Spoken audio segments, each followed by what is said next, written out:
صحیح مسلم حدیث نمبر 7169۔ حضرت سالم بن عبداللہ بن عمر رضی اللہ تعالی عنہ نے فرمایا، اے اہل عراق، میں تم سے چھوٹے سے گناہ پسو کے قتل کے بارے میں کس چیز نے سوال کیا؟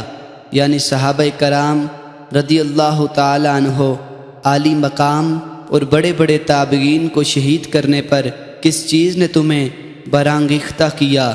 میں نے اپنے والد حضرت عبداللہ بن عمر رضی اللہ تعالی عنہ سے سنا، آپ نے فرمایا، میں نے رسول اکرم صلی اللہ علیہ وسلم سے سنا، آپ نے ارشاد فرمایا، اشارہ کرتے ہوئے فرمایا، آپ نے مشرق کی طرف اشارہ کرتے ہوئے فرمایا، فتنہ ادھر سے آئے گا جہاں سے شیطان کا سینگ طلوع ہوگا، اور تم لوگ ایک دوسرے کی گردنیں مارو گے۔ حضرت موسیٰ علیہ السلام نے جس فرعونی کو قتل کیا تھا وہ خطا کے طور پر قتل کیا تو اللہ تعالیٰ نے آپ سے فرمایا، وَقَتَلْتَ نَفْسًا، اور آپ نے ایک نفس کو قتل کیا، اور ہم نے آپ کو غم سے نجات دی اور آپ کو آزمائش میں ڈالا۔